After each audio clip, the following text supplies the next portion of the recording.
Hi everyone. Thanks for tuning in to this evening's free webinar on the biology of property investment. With land stock and interest rates at all-time lows and a huge increase of property buyers moving out of suburbia following a little pandemic we've been living through known as COVID, there's never been a better time to embark on your property journey. So tonight, guys, we're going to be focusing on small property developments,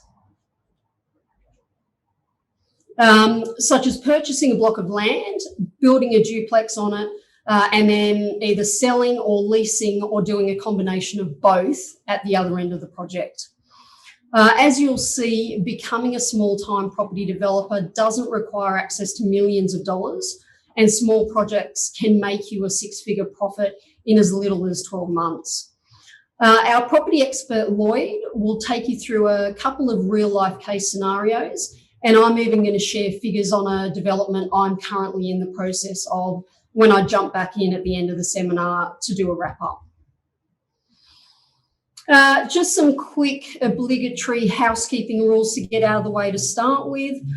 In terms of questions, you'll all have a little chat box available there. Please feel free to pop in any questions that you may have along the way. I'm not going to stop the presenters along the way. We'll just try and flow through it. And then at the end, if we've got time, I will come back and get through as many questions as I possibly can. If we run out of time, I'm also more than happy in the next couple of days to jump on the phone with any of you and answer any of those questions for you. The second thing is our facilitator, Landon, is going to be throwing up a link into the chat box a couple of times during the webinar tonight. If you're interested in what you're hearing and you'd like to register by just filling in a couple of questions on that link to give us details on how we can get in contact with you over the next couple of days and have a little bit more of a specific discussion with you about what you might be looking to do and if this might be the right thing for you. So at any time during the duration of the webinar, if you want to, just click on that link and fill in that registration form. Now, guys, I know it's late and I know it's cold, so I'm going to get stuck into some brief introductions and introduce our sponsor for the evening, and then we can launch into the webinar and get you home to your families after. So firstly, who am I? My name is Karen Crouch. I am the founder and director of Health Practice Creations Group, affectionately known as HPC. Previously, I held the role of in-house solicitor for the Australian Medical Association in New South Wales. And with another hat that I wear, I am also the co-founder and co-owner of 3 GP super clinics. My goal on setting up HPC coming up to 17 years ago now was to really set up a one-stop shop for health professionals. And as part of that one-stop shop, we offer legal services, practice setup coordination, private practice, fit outs and ongoing management. And of course, tonight we are seriously excited to be launching this new property service, which will be available through HPC exclusively to the health industry. We've got 3 presenters for you tonight. Our first presenter is Lloyd Edge. He is a passionate property investor who has achieved financial independence through property. He's the author of best-selling book Positively Geared. Lloyd has been nominated several times as a finalist in the Real Estate Institute of New South Wales Awards for Excellence and the Real Estate Business Awards, as well as receiving awards for top buyer's agent from Your Investment Property. Over 18 years as a property investor and developer, Lloyd has accumulated a property portfolio worth over $12 million that is cash flow positive. So Lloyd has been featured as a regular contributor in the media, including news.com.au, realestate.com.au, Canstar Australian Property Investor, Smart Property Investor, and Your Investment Property. Then you'll be hearing from Paul Hastings, who is from our sponsor for tonight's event from Credible. So he's a lending veteran heading the medical finance residential lending team at Credible. And he has over 13 years experience of supporting medical professionals in their property ownership journey. And then last but not least, apologies, I don't want to miss anything here. Stephen Guthrie has more than 30 years experience providing strategic business advice and taxation services to his clients. He's currently a director in the Business Services and Taxation Division at Prosperity. He manages a team of professionals delivering business advisory, taxation and corporate assurance and financial services. He leads Prosperity's health advisory practice and specialises in providing advice to medical and allied health professionals and their practices. So guys, I very briefly touched on sort of the what and the why of the property investment journey. I'd now like to hand over to Lloyd to run you through the details and a bit more specifics, and also to tell you a little bit more about the how. So Lloyd, over to you. Thanks, Karen. So Karen's read a little bit about what I've done. So essentially, the small developments that Karen has been talking about tonight is basically something that I specialise in. I've built several of them myself over the years, and currently I hold a portfolio of about 15 or 16 properties. But I've built and sold many over the years, and this all comes down to the goals that I'm trying to achieve, and also my own finances. And that's something that I'm sure Paul will talk about a little bit later when it comes down to finances, borrowing capacities, and what you can and cannot do when it comes to building up your portfolio and what the end goal is. What I did want to talk a little bit about is firstly the whole strategy and the goals around this, because I think the most important thing is understanding why you're getting into something like this, like property investment. And I know for me, it's been about setting myself up with some financial security that would allow me to look after my my family. For example, be able to pay to put my kids through school. I kind of set myself up before I had a family, so that I kind of always had that in mind. Purchasing, we all know what house prices are like in Sydney these days. I'm lucky enough to have a nice home at the moment in Sydney, but I wouldn't have been able to do that without having done some successful investing through developments and things to allow myself to get there by using the profits and the equity created from the developments to be able to fund the home that we're living in at the moment. So for me, it's all about that end goal. So we really understand what we're trying to achieve, what we're looking to do, and then having a strategic plan in place so that we know what's going to work.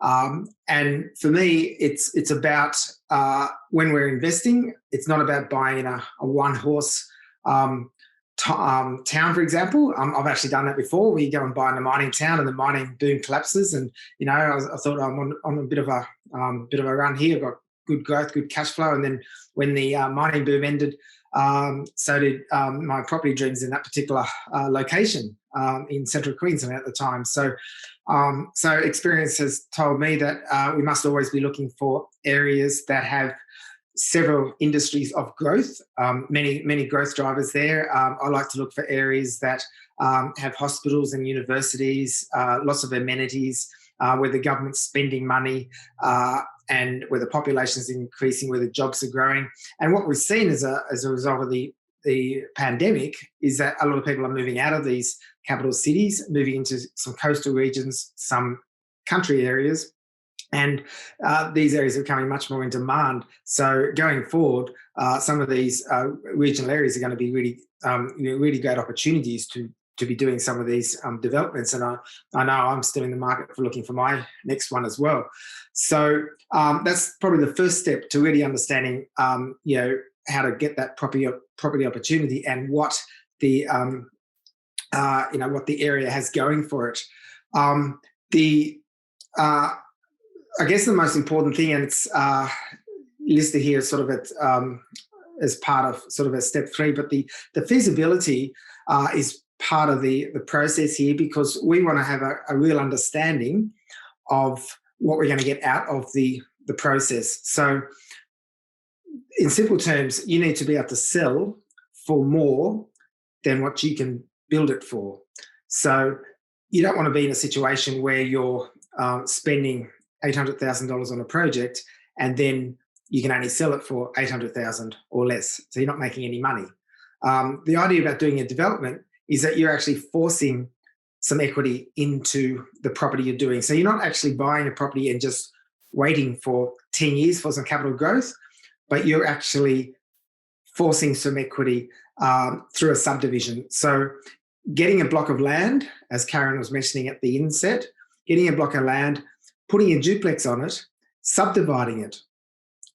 So if we can actually do that, and for example, if we've got a property that we might be spending $300,000 on a block of land and $500,000 on a build, so we've got an $800,000 project, but we know based on research in the area that you can sell each unit for $500,000, then the total project value is actually $1 million on completion. So you know that you're making a couple of $100,000 profit on that. So that's where the feasibility comes in, to really look, putting all your numbers in there and working out that we're going to get a good net result on that. What we need to be really doing is really understanding all the costs that go into the project. So for me, it's about a fixed price building contract and full turnkey.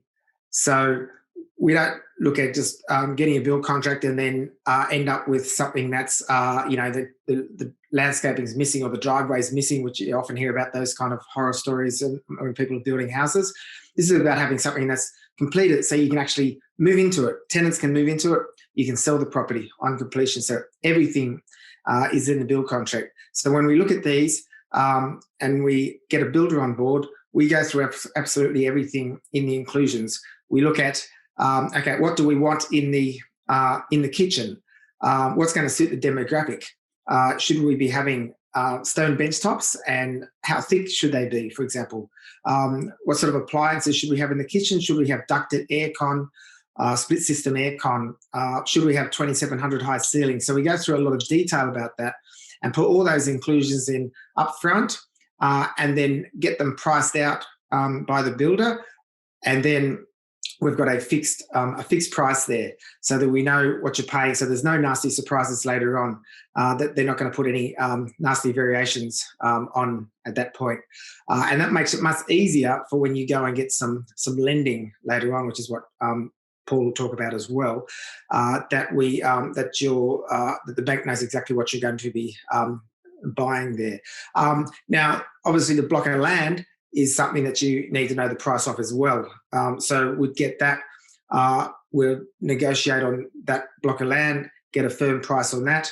So you know what your price of the land is, once the offer has been accepted, what your build contract price is. The other thing that goes into the project are the other costs related to the development. Now, those are essentially council costs. So you've got the development application, known as the DA. You've got the Section 94 development contributions. You've got construction certificate costs. You've got subdivision costs. And they end up adding up probably all in total to probably another $30,000 or $40,000 there. But we put them in the build contract as well, so that becomes part of one package there. So the bank knows exactly how much to lend you there. and you've got all that there. And that's something that you put in the feasibility. So you're not too messed up with too many numbers. We just know exactly what the total costs are and everything like that. One of the very important things to consider is what you're going to be doing with your duplex on completion, and that comes down a bit to the feasibility. Are you going to be selling it? Are you going to be keeping it? Because if you're going to be keeping it, you want to be putting tenants in there. So having good rental yield is very important on that property as well. So getting tenants in there, maximising the rent. And this also comes down to strategy, because some areas will present with really high growth and very high sales figures, yet rental demand or rental figures may not be quite as high in that area. So if your objective is to sell, then you need to be in an area that's going to absolutely maximise the sales price. But if you want to hold while you build up your portfolio, which is what I've done a fair bit, then you want to make sure you're in an area with high rental demand, really low vacancy rates, and where the rental figures and the rental yields are quite high. So that's part of that strategy and balancing all of that out. Now, with everything that goes on in the process, that's something that there's a lot of moving parts that we can all manage and do, very streamlined. So from finding the block of land, then getting the plans drawn up and getting them into council is something that we can manage as that process, and facilitating that process through council, getting the plans out of council, and then getting the build started. So at the end of the day, you just need to, be happy with the project that you've got, understand the project that you've got, and then, allow professionals to look after that project during the completion phase. So that's people managing the project and the builders and everything like that. So you don't need to be out on the ground, looking at the build every day or anything like that, because some people are thinking that they need to be very involved in doing things like that. But obviously, you're going to be busy going to work, doing your things. So the idea is to have as less stress as possible, which is why Karen has set up the company as it is, with everything there, so that it is stress-free and everything's kind of done and streamlined.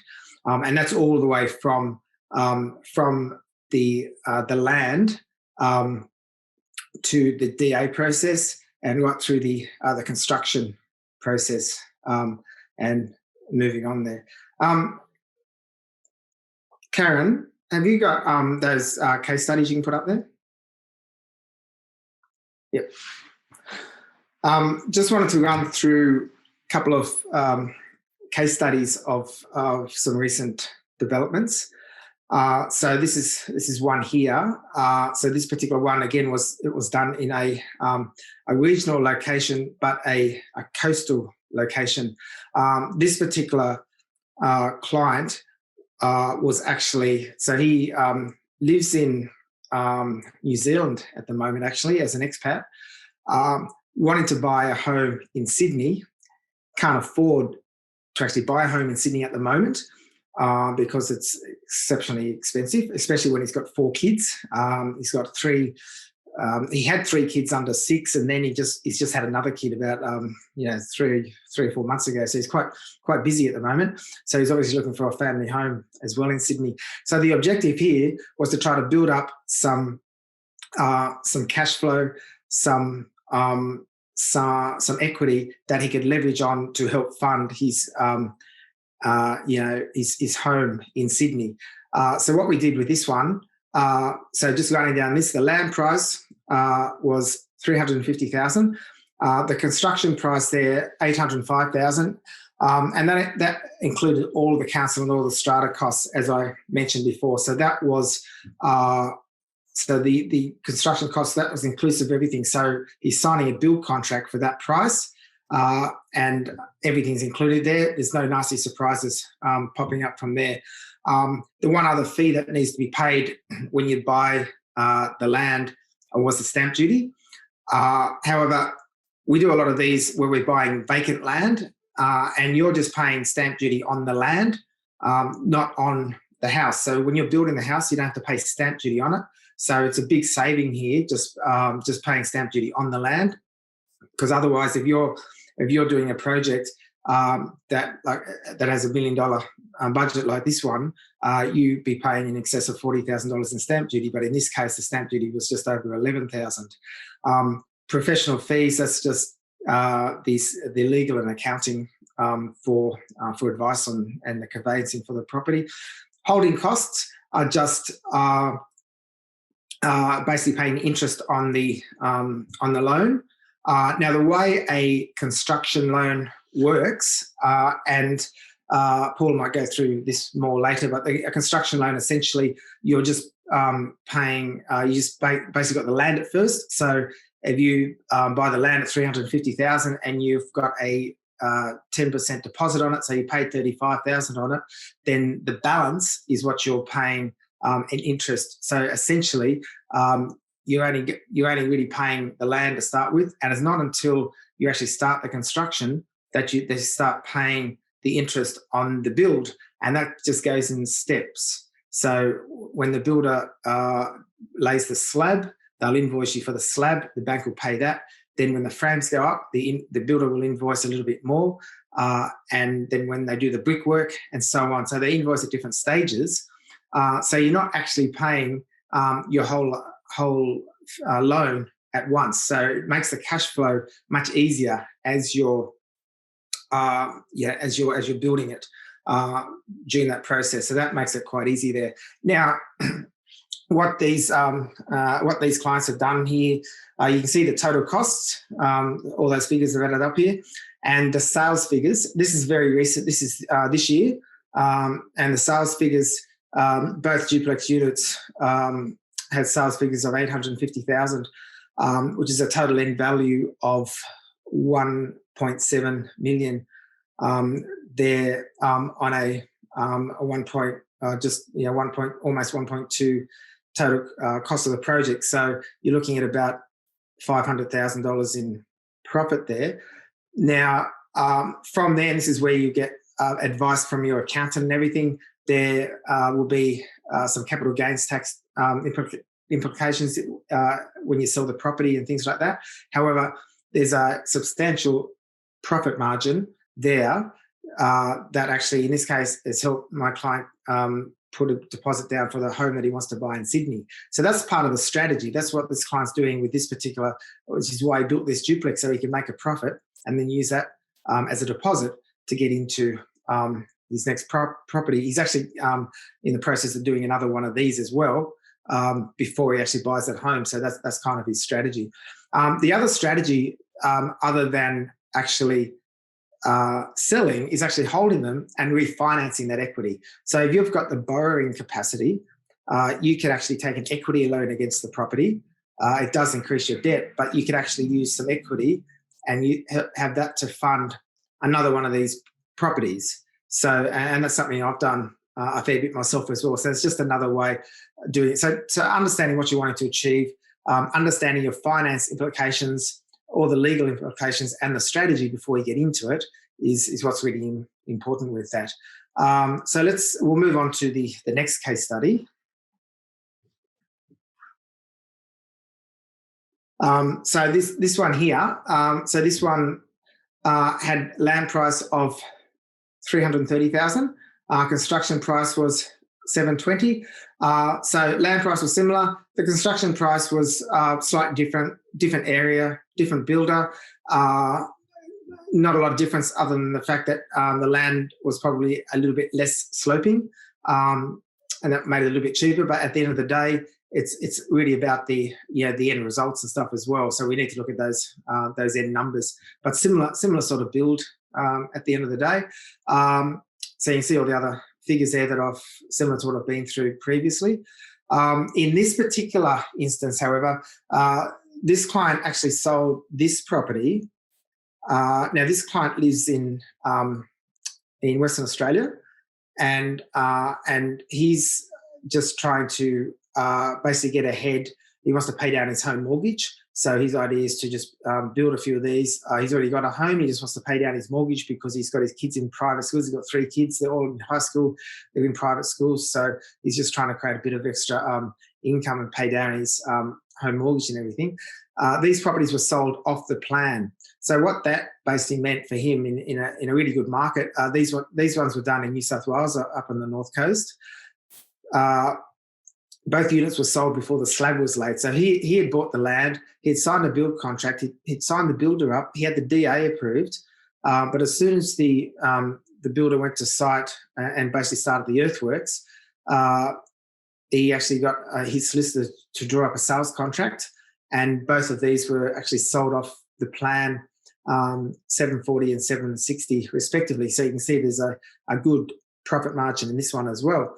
Now, these were sold in the sales contract. There was a clause in there that stated settlement subject to subdivision, because the property can't actually be subdivided until it's finished and complete and everything.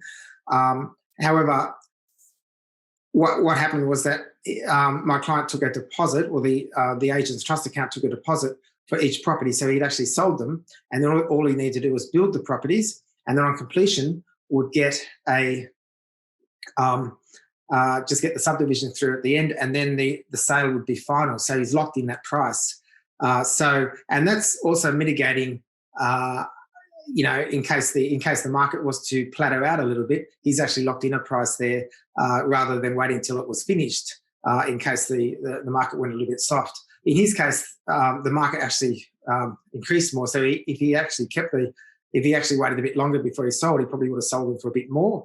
But at the end of the day, he still got what he wanted, which was a really good profit margin on that one there. But I think that's pretty much most of what I need to say. So just overall, for me, it's really about the strategy and understanding what you're trying to achieve, and then when you look at these numbers here, that kind of gives you an idea of, then you can look at what you're going to do with that. Because when you get that profit there, or that instant equity, there needs to be a goal with that. So for me, I paid down one of my previous homes that I lived in with equity that I created using these sort of strategies here. So it just comes down to really having a goal in mind of what you wanted to achieve, and then making sure that the property specifically will actually work for you, and then just getting the right sort of advice from the right people that'll manage that whole project for you there. Awesome. Thank you very much, Lloyd. And I think, as you say, getting the right advice from the right people like Paul and Stephen, who are about to have a chat to you next. I think, some of the potential instant equity profit sort of gearing that we're seeing is pretty phenomenal at the moment. And as Lloyd says, I think, one of the big takeaways is it's not just about building your property portfolio, but it's really about your strategy of what you're looking and hoping to achieve. Is it primarily cash flow to free you up to do other things, go on holidays, spend more time with the family? Are you coming, have you got retirement in mind? Maybe some passive income to come in through retirement, using portions of it to pay off the principal mortgage, or even, longer term, looking at setting up the kids, in their futures. So thank you, Lloyd. I think, as you've seen, there's quite a detailed process involved in it. But as you can see from just two of the real life case studies, there's some pretty amazing outcomes being achieved through it. So I'd now like to introduce you to, and basically I've already introduced, I'd like to hand you over to Paul. And Paul, I can see that Dr. Tiger has already jumped on board, and he's asking you how much he can borrow. I did see that in the chat. I might have to do a little bit more investigation until I can tell him exactly how much it is, but hopefully get some some idea about the insights that we'll go through. Some of this is a little bit prescriptive and a little bit wordy, so bear with me. I just wanted to try and cover as much as I possibly could in relation to the topics. I thank Lloyd for those insights. It's certainly very topical at the moment. The market's extremely buoyant, so we're certainly looking at a lot of these kind of opportunities to fund. And those insights from Lloyd were great. So what I wanted to do was try and distill some of what we've learned over the years, assisting medical professionals to achieve their financial goals, especially when it comes to investing in property. And we're going to look at this from the financier's perspective. I'll try to keep it relevant to the topics we just heard about from Lloyd. So you as a practitioner have a good idea about the 4 areas that we're going to cover. So we'll go over what the current environment looks like and how it's been impacted by the recent events of COVID, what the banks are looking for in an applicant, and what they have to offer professionals looking to invest or construct. Things to keep in mind about your business situation and how this may affect your ability to obtain finance for an investment purchase in a personal manner. And what do you need to have in place to obtain a loan for a construction, how it works, and the things to think about in relation to structuring for the future, depending on what you're looking to do with the property. And we'll have a couple of final takeouts as well. So what does the current lending environment look like and how has it been impacted? In March 2020, we all found ourselves in the unprecedented times during the COVID-19 pandemic. This was the first time in any recent history that had stopped medical practitioners from working and earning for a sustained period. We didn't even see the same sort of impact in the GFC in 2007 and 2008. So the banking industry's reaction was swift, put in place the ability for borrowers to defer or capitalise the payments, and began really a rollback on credit policies in an attempt to batten down the hatches and limit lending immediately. We saw further measures as time sort of went on that limited lending on things like construction loans, self-employed borrowers, bridging finance, and also overall reductions in the borrowing ratios that some banks would lend to. As things started to roll out and normalise and practitioners returned to work, over the past 12 months, there's been a gradual repeal of these restrictions to lending policy by most banks. The predicted housing price declines that everybody was talking about certainly didn't materialise. And we now find ourselves in a lending environment where banks, they're certainly open for business. The low rate environment has meant that repayment affordability has increased, which has certainly been a driver behind the buoyancy we see now across the country. Banks are wary of overlending as a consequence of these new low rates and increased repayment affordability. And some have countered this by introducing other measures of serviceability that look at an applicant's overall debt to income ratio in an attempt to further sense check some of the borrowing capacity issues that they see at the moment. Over the past 12 months, we, the company, have also seen a shift from our clients who were largely looking to refinance current loans for a cheaper rate and have less repayments in a defensive move against what market conditions COVID brought.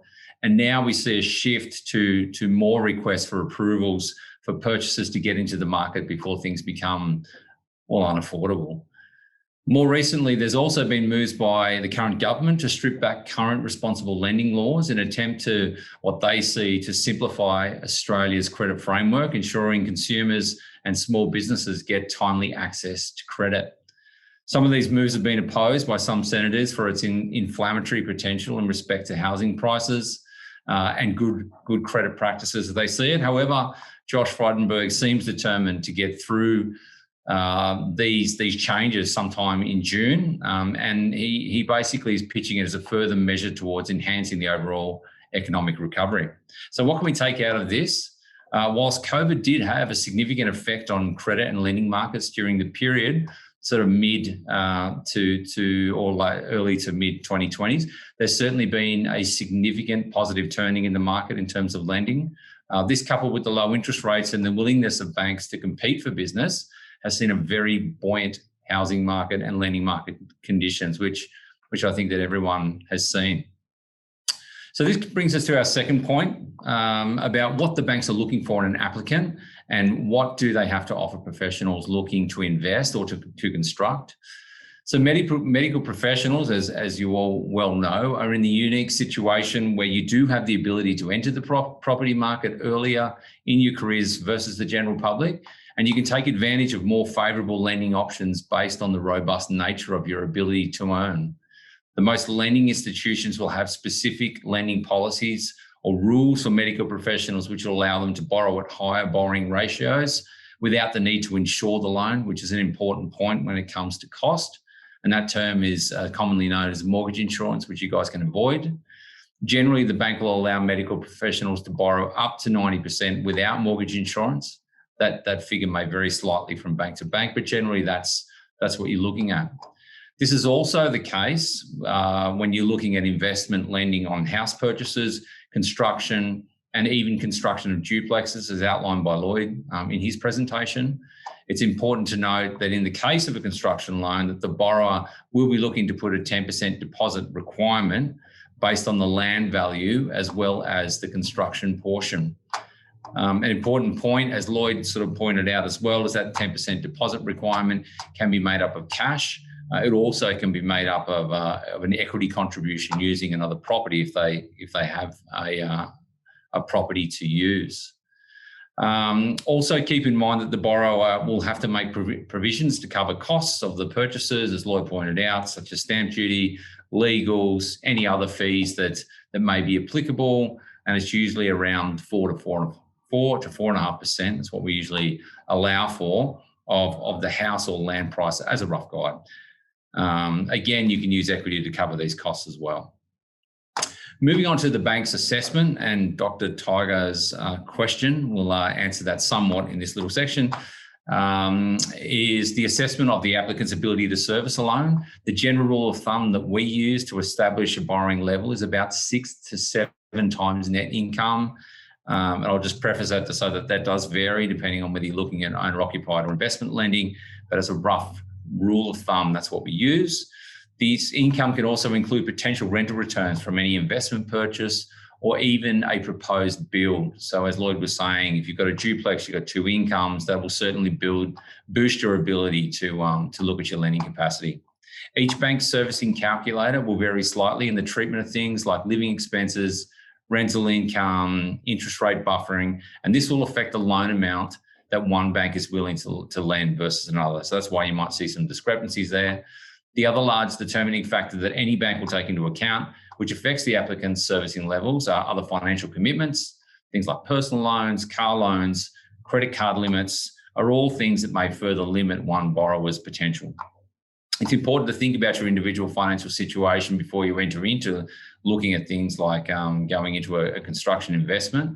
And if at all possible, eliminating any unnecessary credit lines, personal loans, or high repayment facilities to give yourself the best platform to borrow.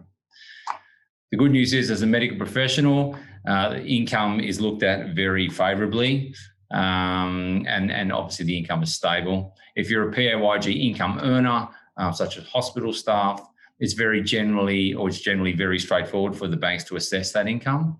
Any income that can be taken into account, overtime income can be taken into account in full, as it's seen to be part of the requirements of the profession, which is great, unlike other professions.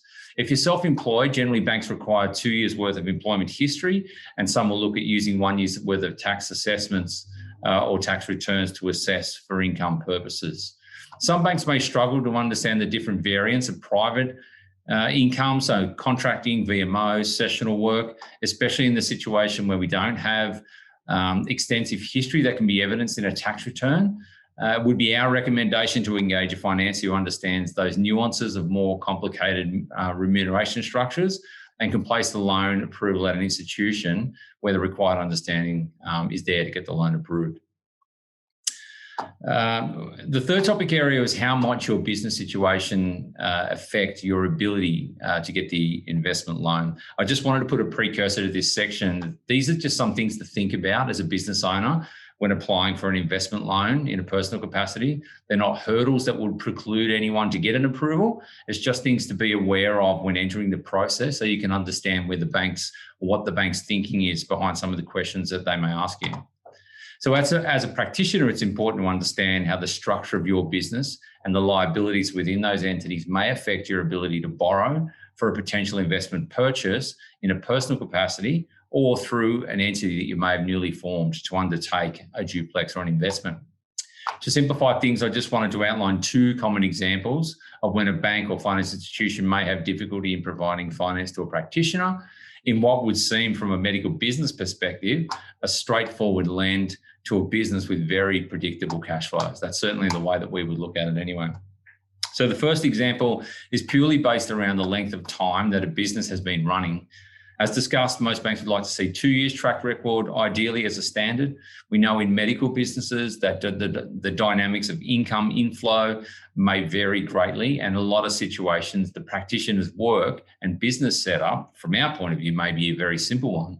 For example, when a consultant in a hospital transitions from public work to VMO or private sessional work. The more extreme example of this may be when a doctor specialises and decides to set up his own private rooms. You have to buy the suite, fitting out the practice or purchasing equipment. In this case, for a young business, the cash flows may be much harder for the bank to predict.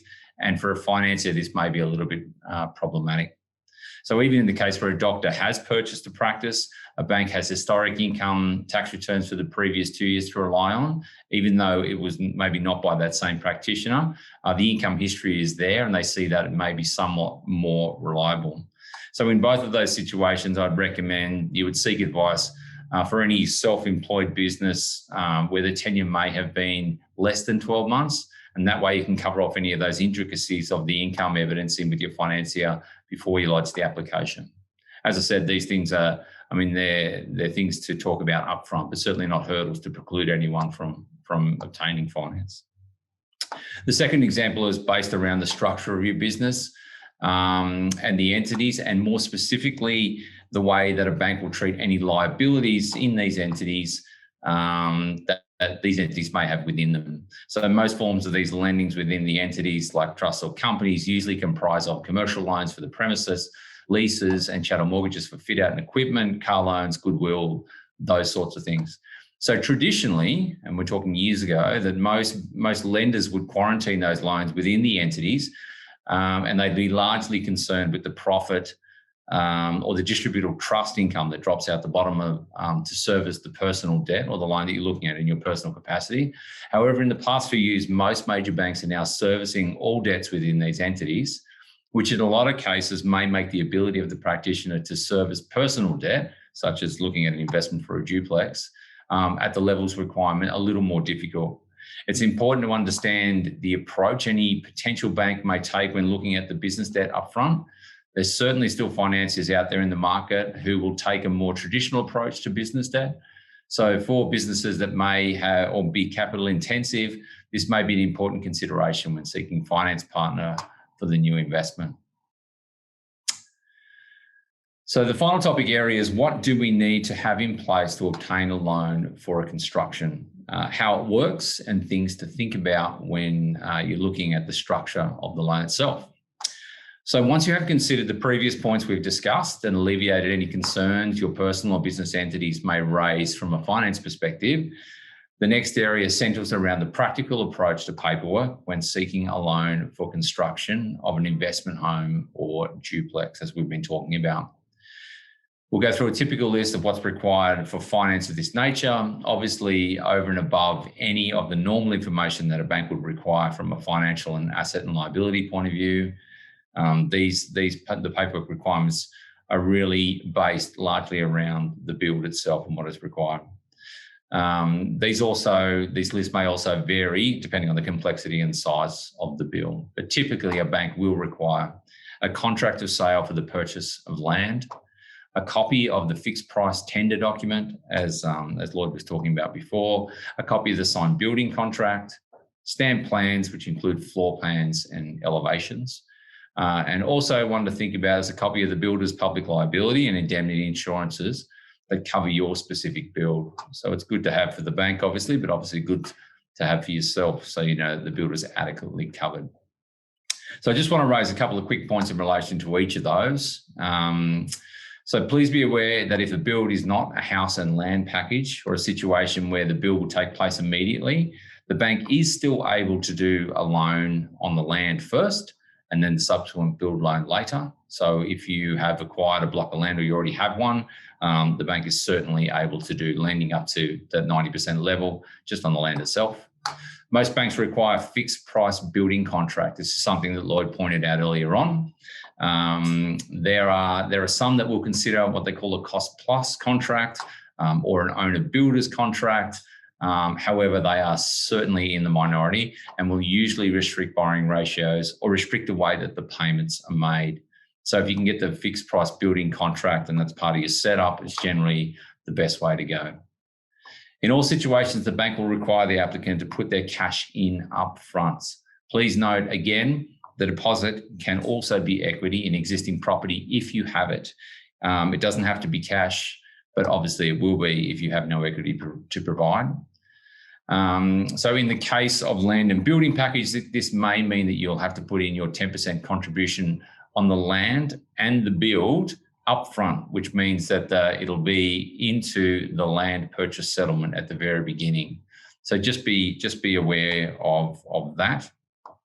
It's always a good idea to have in place a cash buffer, whether this be cash you have yourself or equity, as we said, or an equity facility available. And this will alleviate any stress when it comes to funding overruns, any upgrades or any unforeseen issues along the way.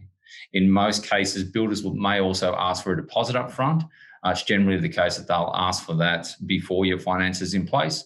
So it's also good to have some cash at hand, whether it be a facility or cash yourself to pay for the deposit to get things underway.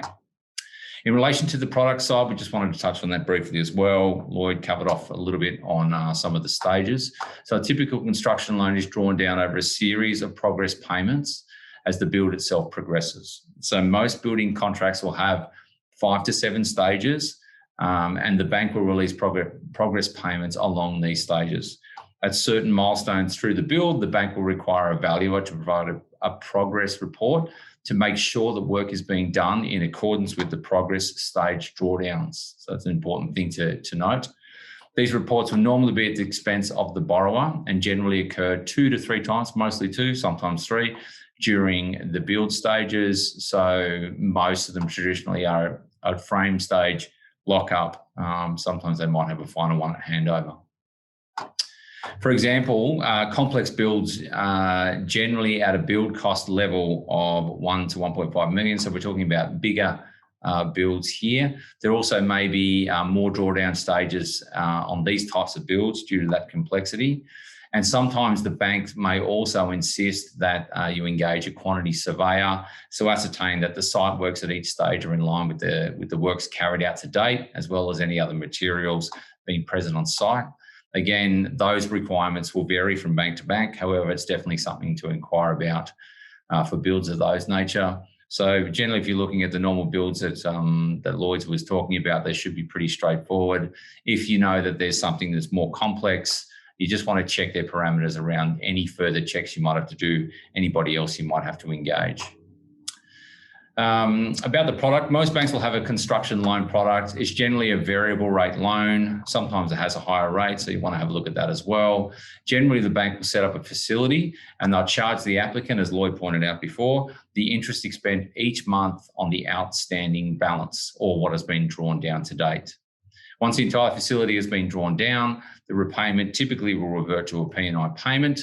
It is important to pre-negotiate the structure of the product once the construction phase is complete so that you can align this with your overall investment strategy. A couple of considerations in these negotiations may be, so as we said, are the payments at the end of it going to be principal and interest or interest only? If you're looking at a hold strategy, you want to pre-negotiate interest-only payments after the build's in place so that you can maximise any deductibility. And I'm sure that Stephen will be talking about those sorts of things later on down the track. So that's something to think about. Also, should I keep the loan variable or look at a fixed portion? From a product point of view, there's 2 important considerations here. One is obviously what the rate differential is, which is cheaper. And the second and probably the most important thing is If you're looking to sell and to produce a loan down the track, then you want to have ultimate flexibility. So you're probably looking at more of a variable portion. And then you can obviously look at what the repayment profile looks like after that. So in closing, we have 3 final takeouts. Hopefully all of that information is useful. The first one is it's important to get your approval in place before you commit to any purchase or construction contract. Generally, you want to have an idea you've got the finance in place before you engage anyone and spend any money. Number 2 is despite COVID, the banks are open for business and medical professionals are in the box seat to take advantage of these favourable lending conditions. And the last one, streamline your personal situation, seek advice from industry professionals to give yourself the best platform to work from for your approval. Thanks a lot. Awesome. Thank you, Paul. Some good checklists there of things to start thinking about if this is a journey that may interest you and you might be thinking of embarking on. Also good to highlight that for health professionals, you sort of are entitled to an LVR of 90%, which the general public generally aren't entitled to. And yeah, good to hear that the bank is definitely open for business. So thank you, Paul. And I would now like to hand over to Stephen to talk to us a little bit about the accounting and structure side. Thanks, Steve. Thanks, Karen. You've given me 12 minutes to cover about 120 minutes worth of content at 7 o'clock at night. So we're going to be very necessarily brief and high level. So obviously none of this is specific financial or tax advice tailored to your own circumstances, which is definitely what you're going to need. So please don't rush out and do something because you heard some guy on a webinar say you should do it. I'd reiterate Lloyd's rule, make sure you begin this journey with the end in mind. From my perspective, in terms of talking about structures, I always want to make sure that people know what their end goal is, whether it's to sell off the plan, whether they're going to build to completion, whether they're going to rent it out long term, how they're going to get the money out, how they're going to pay back debt, what kind of time frames are we looking at. And really, as a kind of a left of field one, is there any likelihood you're going to live in the property? Because that may influence what we end up doing in terms of structuring. And rule number 2, always plan for downside as well as upside. Now, I think your choice of structure needs to reflect both your unbridled optimism that this is going to make you lots of money, but also a healthy dose of pessimism, just to make sure that your structure caters for all outcomes. So I'm going to take us rapidly through how any development profits that you make on a project will be taxed. And then we'll talk about structures that you might be using. I just want to say at the start, don't be scared of paying tax. If you're paying tax, it means you're making a profit. Better to pay tax on a profit than not paying any tax because you've made a loss. I think almost everyone assumes that because property development involves selling an asset, that any profits you make will be taxed as a capital gain. Now, Australians love capital gains because we all know they get preferential tax treatment. Fortunately, that's not true. There are, in fact, 3 possible ways for development profits to be taxed under our tax system. And under 2 of those ways, all the profit will be subject to tax as ordinary income. So which category you fall under is pretty important. It may change over time. It'll depend on how you approach the whole process. So I'm going to outline the first 2 of those treatments, which is where you'll pay tax on 100% of your profit. And then we'll get to the last one. So option 1, this is where your disposal will be treated under what we call the trading stock rules. So this is really only going to apply where the tax office can demonstrate that you're in the business of property development or land trading.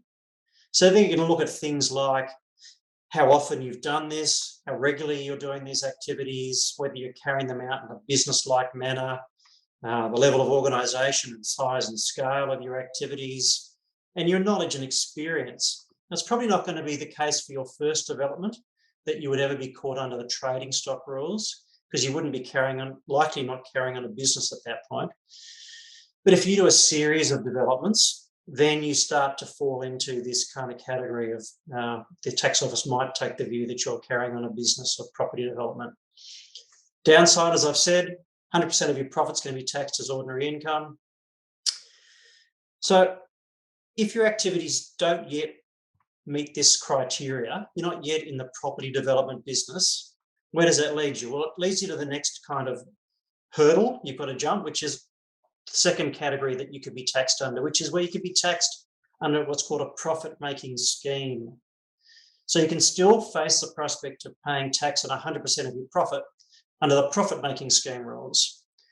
Now, a bit hard to narrow down in a short period of time, but I guess there are two key elements you need to have in order to be caught under these rules. Firstly, when you enter into the transaction, it has to be your intention that you're going into it to make a profit. Kind of pretty obvious for most people, that's what they're doing. And secondly, when you enter into the transaction and you make the profit, you either need to be carrying on a business or you're just going about the whole transaction in a business-like or commercial manner. So both of those seem kind of like things you'd probably be doing if you were engaging in property development. So you could be caught under the profit-making scheme rules even with a single development, if those factors of intention and business-like operations are present. So the ATO have come out and said things like acquiring a block of land and building 2 townhouses on it for resale, they would regard that as a profit-making scheme. Or even subdividing your own backyard and building a house on it and selling it off, they would regard that as a profit-making scheme. So really broad interpretation by the tax office. And this is kind of where I guess many people who engage in property development might get caught. They kind of assume that because they haven't got their shingle out as a property developer, that they're automatically going to qualify for treatment under the capital gains tax rules. You've got to keep in mind that the tax office have perfect hindsight, and they probably also have access to all your documentation. So if you've got a paper trail of bank loans and agreements that demonstrates that your intention is to quickly build and sell, then they're probably going to be able to demonstrate that intention that you're there to make a profit. Now, I'm not trying to run anyone's parade. It's not all black and white. There are ways through that kind of process. It comes down to, I guess, how you engage in the development process, whether you're active or passive in that can make a big difference on the outcome. Now, nirvana for everyone, where do we all want to end up? We'd all like to end up with our gain being taxed as a capital gain. Now, the difference between being taxed as a capital gain and falling under the profit-making scheme rules is really subtle. And it kind of really mainly rests on your intention. So to be treated as a capital gain, the profit really just needs to kind of emerge from the sales process as a bit of a byproduct. It really wasn't why you went into the deal. You didn't go in to make a profit. You went in to, for example, generate a long-term passive income stream. And you've just managed to make a profit at the end of the process, which may well be longer down the track, as opposed to if you've gone into a deal simply to build and sell fairly quickly, it's far more likely that you'll fall under the profit-making scheme kind of rules. So intention here is everything in relation to capital gains. Very broad brush kind of analysis of the 3 ways that tax works in our system. So if you just a quick reminder, why capital gains so attractive? If you've held the asset for more than 12 months, then if you're an individual or you're taxed as an individual, then half the gain will be tax-free. If you're holding the asset within a super fund, then a third of the gain will be tax-free. And that 12-month rules is based on the contract date, not the settlement date. You don't get the discount if you're a foreign resident. 2 other taxes you need to be aware of before we get on to structuring. One of those is goods and services tax, or GST. Now, I couldn't possibly cover GST on property transactions in 12 minutes, but you do need to be aware that GST will generally apply to the sale of new residential premises, including off-the-plan sales. And in this case, new means anything kind of constructed in the last 5 years as a broad generalisation.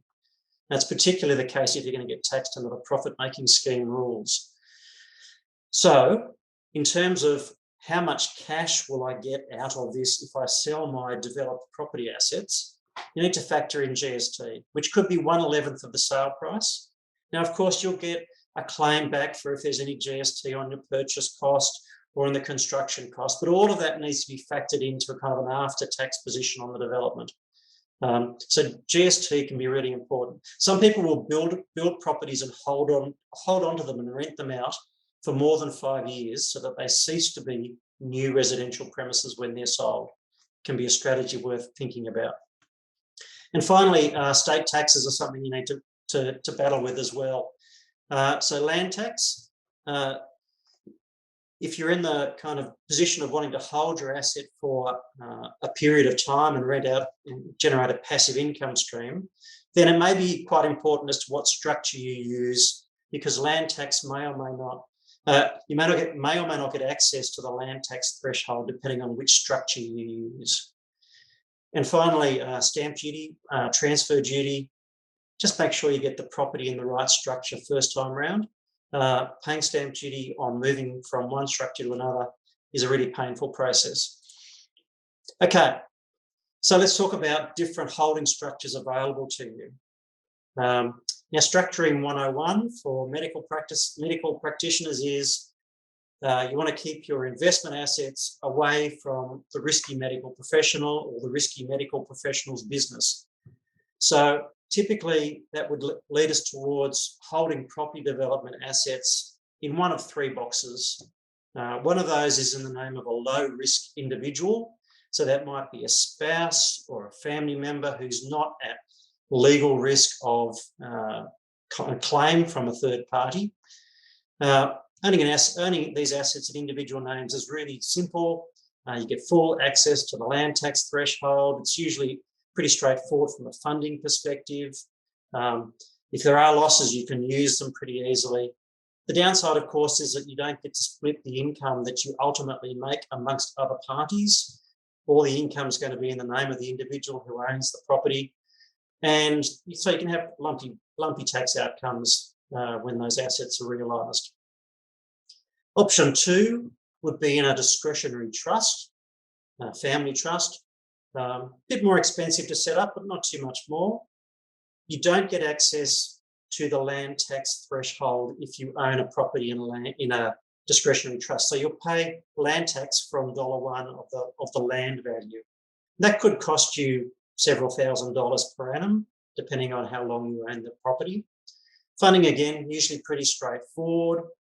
If you get losses, they can be trapped inside a trust, so it's important to work through how that fits into your broader investment strategy. Now, the big benefit of using a trust is that income at the end of the day, whether it's a capital gain or an ordinary income, can be split amongst the beneficiaries of the trust. And usually, depending on what everyone else's tax rates are at, that ends up saving you far more in ultimate tax than any other costs you've paid along the way in order to hold the property inside a discretionary trust in the first place, whether it's land tax or the establishment costs. Now, superannuation funds, or particularly self-managed super funds. So you can do a property development inside a super fund. If you are using debt within your super fund, then it becomes, I guess, complex and potentially expensive. So if you're going to have debt within a super fund, then not only do you have to have your self-managed super fund, but you need to have a bare trust and a bare trustee if there's debt involved. You do get access to the land tax threshold, so that's a bit of a win, but the funding becomes really complex. So there are fewer lenders who will lend to a self-managed super fund than if they'll lend outside. They often have lower LVRs, loan to value ratios. Now, the biggest thing you've got within a super fund environment is what's called the single acquirable asset rule. Now, this is a rule that exists around super funds that borrow, and it says that if you borrow inside a super fund, you can only borrow to buy a single asset. So you can't buy land and then engage a builder separately under two contracts if you've got debt inside a super fund. You'd have to have a single land and builder contract in place from inception. You can't subdivide a single asset in a super fund into multiple assets. So you can't buy a block of land, build 2 duplexes and subdivide them if you've got debt involved during that process in the super fund. And you can't change the nature of the asset once you've borrowed against it. So you couldn't buy a residential property and convert it into a commercial property, for example, whilst you've got debt involved. So there's some real kind of complexities around these rules. You also need to watch cash flow issues inside a super fund.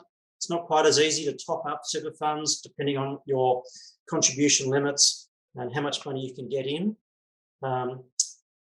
It can be particularly an issue you need to watch if you're going to build and hold for the long term inside a super fund. If there is a shortfall on income from, if it's negatively geared, for example. Why bother with the super fund at all? 50% tax rate on income, 10% tax rate on capital gains. Of course, those profits are locked up until retirement. So I think super funds can form a useful part of the picture, particularly if you've got your own money in there to use and you're prepared to have the profits locked up for a period of time until you can access them. So it's going to be, again, age and stage, circumstances and goals. It's going to kind of govern which of those options we're going to go for on a structure. So, in overall recommendation, make sure you get advice. It's a complex area. The income tax treatment, the GST treatment, the structure you choose, you need to make sure you're making wise decisions. And you need to approach that decision separately each time you make an investment. Don't just keep using the same structure you used previously. Rethink the whole process. Look at where you're at in terms of assets and income and whether there's a different structure that's more appropriate for you at a particular point now that wasn't last time you did this process. So I want to hand back to you, Karen. Awesome. Thank you, Stephen. Apologies for giving you 15 minutes at 7 o'clock at night, but I think, yeah, wonderful job. I think you gave us some awesome insights into, yeah, some tax issues for consideration and also some various structuring issues to think about, definitely before embarking on the property journey. So look, coming to the end now, I promised that I would share my own figures with you. Whoops. And I'll do that now. So this is a property investment project that I've got underway at the moment on the south coast in New South Wales. So the land price, so I guess even before that, what I should say is, as Paul touched upon in terms of the deposit, I basically use the equity within one of the properties that I already own in order to fund the deposit. So by the time I get to the end of the project, I won't have put in a single cent of my own cash, which is really nice. So with the land cost, we got that at 480,000. You know, in the last, I mean, I've been following this for many years, and in the last even just 12 months, you know, this similar types of land was going for 300, 350. So the market is exploding, and I think is just going to sort of keep going up in value, certainly for the land prices. So the time is definitely right to be getting in now. The construction price, so including council and subdivision, etc., is looking at getting into a fixed cost of 650,000. Stamp duty on that is around about 17,000. And again, the beauty of that being, as Lloyd pointed out as well, that you only end up paying stamp duty on the land itself at a very reduced cost rather than the full land and build. Holding costs during construction, repayments of loans, etc. It's going to be roughly 50,000, which is going to bring me to a total cost of about that 1.197 million figure. Now, looking at actual sales in the area, of duplexes, not only in the area, but actually in the same estate that I've purchased this particular block in, literally in the last few months, and then also looking at various appraisals from local agents. Certainly, I think what we're looking at, excuse me, in the next 12 months is going to be anywhere from 750,000 to 850,000 per side, so per duplex. So looking at a total value there of between 1.5 to 1.7, with a instant equity uplift of anywhere from 303 to 503,000 in what will end up being a little over a 12-month period, which in my mind is phenomenal.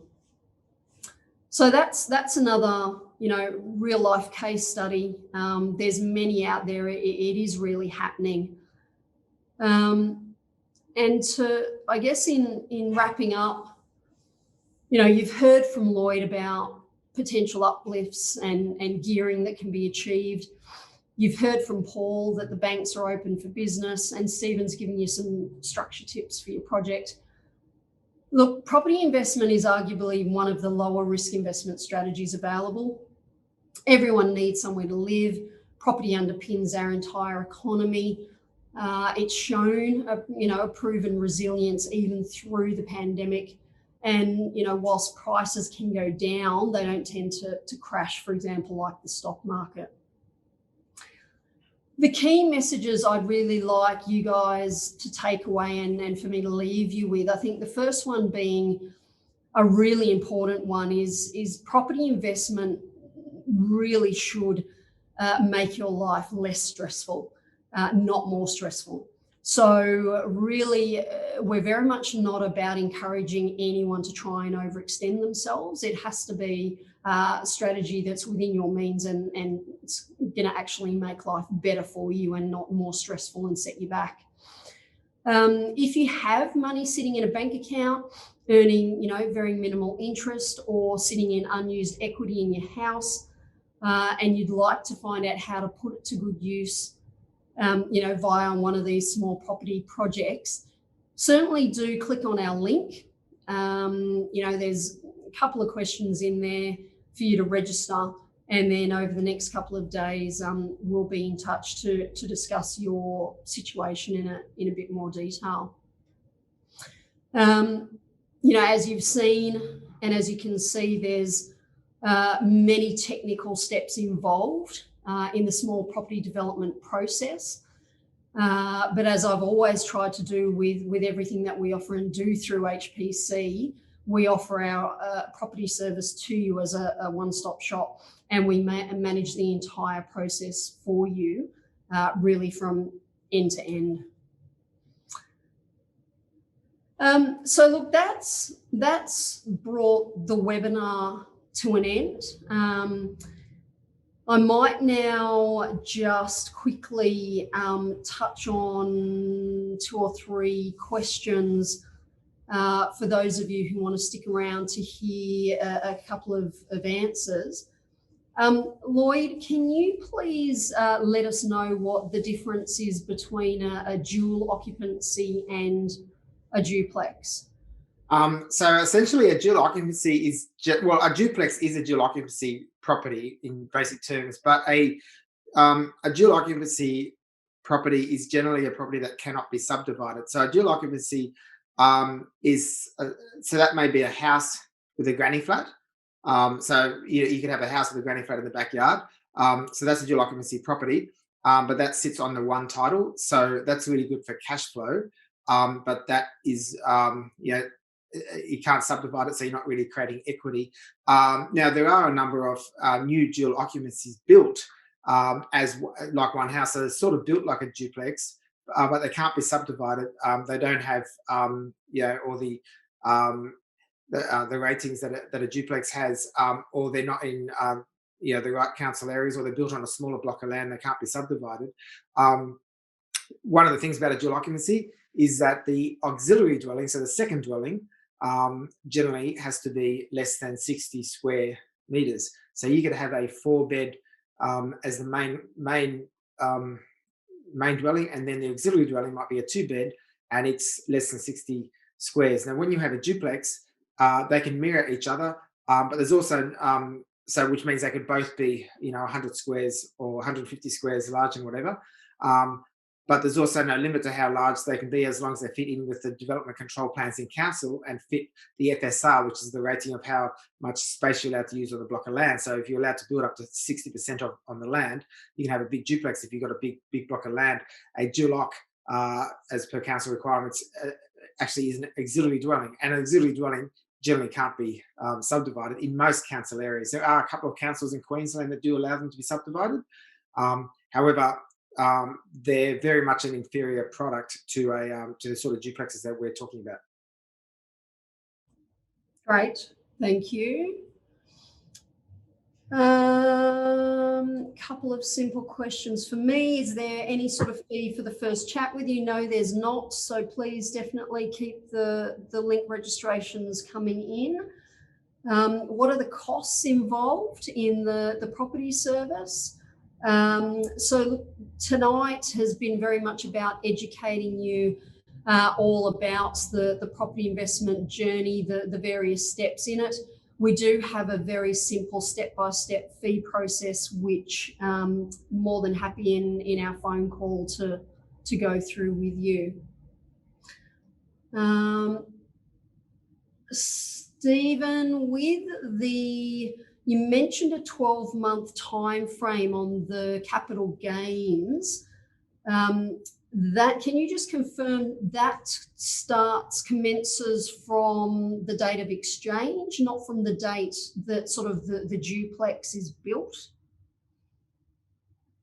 Yeah, sorry. So your ownership of the land will obviously commence. Well, I guess it depends on how you structure the project, but you structure you typically buy the land up front, and so that the clock starts ticking from the land perspective when you kind of initially sign your contract for settlement. You will then have a contract presumably to build the buildings on the site. It gets a little bit complex because it is likely that although you think you've got one asset, the CGT rules work to treat the house component of your development as a separate asset for CGT purposes. And so you can end up with a position where if you've held the land for, 15 months, but you've only built the property in the last 6 months, you would end up with a position where some of the gain would be subject to, if you fell under the CGT concessions, some of the gain would be subject to the 12-month discount, and some of the gain wouldn't be. Lots of figures on a page, so I guess the short answer is, if you really want to get the 12 months full CGT exemption and you qualify under the CGT rules, then you're going to need 12 months from your contract for construction, not just 12 months from originally owning the block of land. Yeah, fantastic. Thank you, Stephen. A question here, which I can take about fixed price versus cost plus contracts, which Paul touched on. Certainly in terms of the building contracts used for the small property developments that we use for our clients will always be fixed price contracts, which means that you absolutely will know the cost of the goods and services, which will be agreed upon at the time of signing the contract, not sort of developed along the way. And another really important point, which, for anybody that's undertaking a construction like this as part of your contract with the builders, your holding costs is something that you need to think about, that you're paying month in and month out. So really it's important to try to get the project finished as quickly as possible. And what we will always negotiate into the construction contracts will be a liquidated damages clause, which says that we expect the build is going to take X amount of time, and if it starts to run over that time, the builder will then actually start to pay you a certain amount of damages per day, which will then start to offset those holding costs if, you know, they drag the chain on the building process. Paul, I think would be a good one for you. Question is, what does actually using equity in my house mean? Good question. I mean, generally the bank will have a threshold that they'll lend to in most cases for medical professionals. That is usually up to 90% of the value of the property. So if, for example, you only owe 50% against the value of your property, technically you'll still have 40% of usable equity within that property that you could put towards the purchase of the other property. So if you're looking at the normal parameters that the bank will lend up to, you can actually use that, what we call the equity piece, to help fund the deposit of the new purchase. So hopefully that makes sense. Yep, fantastic. Thank you for that, Paul. So yeah, look, feel free to keep sending through the registration link. We'll have, happy to have a chat with you, go over the process again, chat to you about our fee process, and, you know, talk to you in a bit more specific detail about your situation and how it might work for you. And I think the final question here, Paul, that I'll put to you once more, Dr. Tiger really wants to know how much he can borrow. Well, as we outlined, we said 6 to 7 times, but I'm more than happy for Dr. Tiger to go through his details, and I can work that out for him privately. No problem. All right. Well, look, I'd like to give a very big thank you to Dr. Tiger says thanks. A really big thank you to everyone for tuning in. A very big thank you to our sponsor Credible for the night. Big thanks to Lloyd, big thanks to Paul, big thanks to Stephen for basically giving us some really great insights into the property journey from start to end. Lots of registrations coming through. Please keep sending them through. I look forward to chatting to you all in the next couple of days and hopefully, assisting and being part of the property journey moving forward. So thank you all. Enjoy your nights, and we will chat very soon.